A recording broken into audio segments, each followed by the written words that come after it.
نحمده ونصلي على رسوله الكريم اما بعد فاعوذ باللہ من الشیطان الرجیم بسم اللہ الرحمن الرحیم رب اشرح لي صدری ویسر لي امری واحلل عقدۃ من لسانی یفقہوا قولی آمین۔ السلام علیکم ورحمۃ اللہ وبرکاتہ۔ آج ہم سورۃ النساء پر نمبر 5 کی آیت نمبر 100 کی تفسیر اور لفظی ترجمہ کریں گے انشاءاللہ تعالی۔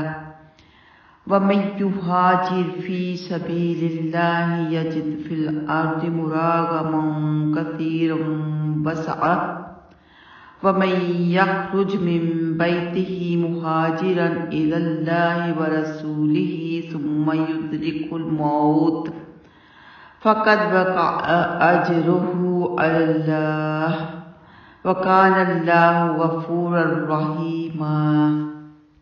فرمایا، اور وہ شخص جو اللہ کے راستے میں ہجرت کرے وہ زمین میں پناہ کی بہت سی جگہ اور بڑی وسعت پائے گا، اور جو اپنے گھر سے اللہ اور اس کے رسول کی طرف ہجرت کرتے ہوئے نکلے پھر اسے موت پالے تو بے شک اس کا اجر اللہ پر ثابت ہو گیا، اور اللہ ہمیشہ سے بے حد بخشنے والا نہایت مہربان ہے۔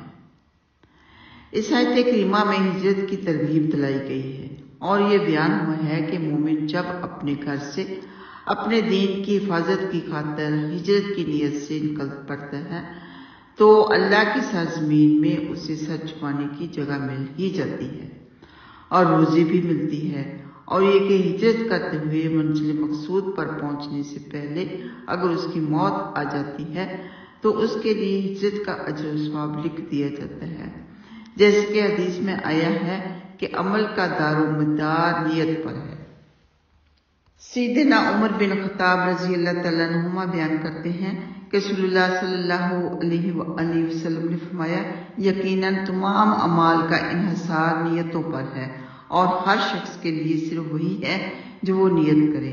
جس کی ہجرت اللہ اور اس کے رسول کے لیے ہو تو اس کی ہجرت اللہ اور اس کے رسول ہی کے لیے ہے، اور جس کی نیت دنیا کے حصول یا کسی عورت سے شادی کرنے کے لیے ہو تو اس کی ہجرت اسی طرف ہے جس کی طرف اس نے ہجرت کی۔ یہ بخاری میں موجود ہے۔ تو جس عمل پر بھی جیسی انسانیت کرتا ہے اسی کے مطابق اس کو رزلٹ ملتا ہے۔ اور دعا بھی جب آپ کریں تو دل میں یہ نیت رکھیں کہ ضرور آپ کی دعا قبول ہوگی۔ سیدنا سبرہ بن الفاقہ رضی اللہ تعالیٰ عنہما بیان کرتی ہیں کہ رسول اللہ صلی اللہ علیہ وآلہ وسلم کو فرماتے ہوئے سنا کہ آپ نے فرمایا، شیطان انسان کے اسلام کے راستہ میں آ کر بیٹھ جاتا ہے اور یوں ورگلاتا ہے کہ تم اپنے اور اپنے باپ اجداد کے دین کو کیوں چھوڑ رہے ہو، مگر انسان اس کی ایک نہیں سنتا اور اسلام قبول کر لیتا ہے۔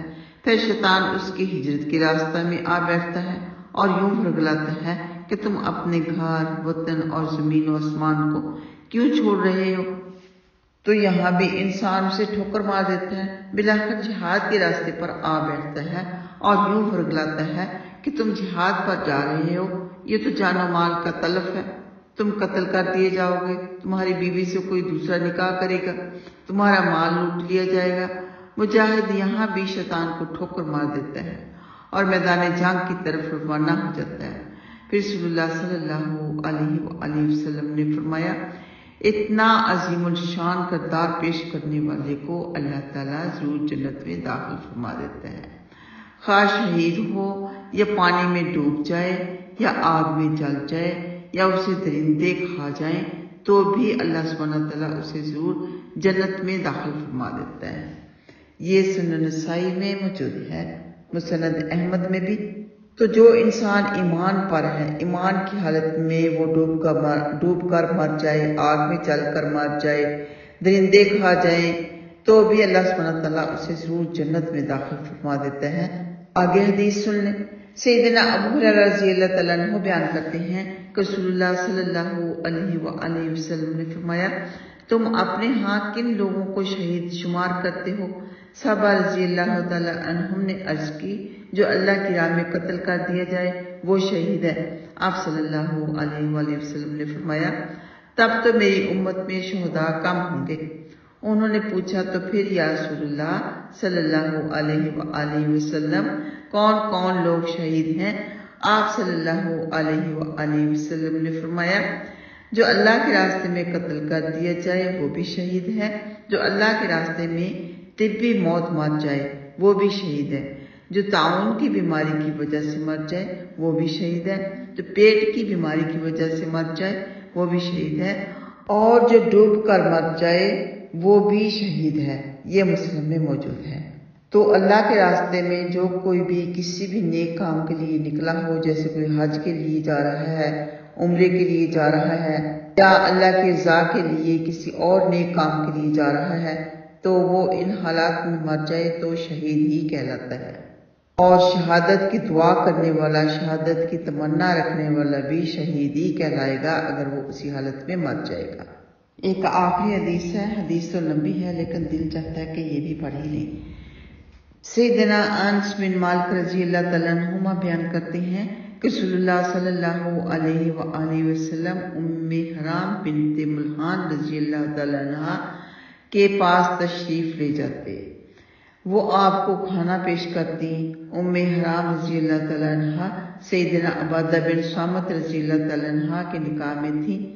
ایک روز رسول اللہ صلی اللہ علیہ وآلہ وسلم ان کے پاس تشریف لے گئے، انہوں نے آپ کو کھانا کھلایا اور بعد ازاں آپ کے سر سے جوئیں دیکھنے لگی۔ پھر رسول اللہ صلی اللہ علیہ وسلم سو گئے۔ جب بیدار ہوئے تو مسکرا رہے تھے۔ ام حرام رضی اللہ تعالیٰ عنہ نے پوچھا یا رسول اللہ صلی اللہ علیہ وآلہ وسلم آپ کس بات پر مسکرائے ہیں؟ آپ صلی اللہ علیہ وآلہ وسلم نے فرمایا میرے سامنے میری امت کے کچھ لوگ پیش کیے گئے کہ وہ اللہ کے راستے میں غزوہ کرنے کے لیے دریا کے بیچ میں سوار اس طرح جا رہے ہیں جیسے تختوں پر بیٹھے بادشاہ ہیں یا تختوں پر بیٹھے بادشاہوں کی طرح ہیں۔ میں نے عرض کی یا رسول اللہ صلی اللہ علیہ وآلہ وسلم اللہ تعالیٰ سے دعا کیجئے کہ اللہ تعالیٰ مجھے بھی ان میں سے کر دے۔ آپ صلی اللہ علیہ وآلہ وسلم نے دعا فرما دی اور بعد ازاں آپ سو گئے۔ اب پھر مسکراتے ہوئے بیدار ہوئے۔ میں نے پوچھا آپ کس بات پر مسکرا رہے ہیں؟ فرمایا میری امت کے کچھ لوگ میرے سامنے پیش کیے گئے جو جہاد کے لیے اس طرح جا رہے ہیں، اور آپ نے پہلے والی تفصیل بیان کی۔ میں نے کہا یا رسول اللہ دعا کیجیے کہ اللہ تعالیٰ مجھے ان میں سے کر دے۔ فرمایا تو پہلے گروہ والوں میں سے ہے۔ پھر ام حرام رضی اللہ تعالیٰ عنہ نے سیدنا معاویہ رضی اللہ تعالیٰ عنہ کے دور میں بحری سفر کیا، اور جب سمندر سے باہر آئیں تو جانور سے گر کر شہید ہو گئیں۔ یہ بخاری میں موجود ہے۔ اللہم اجعلنا منہم آمین۔ آئیے آتے ہیں لفظی ترجمہ کی طرف۔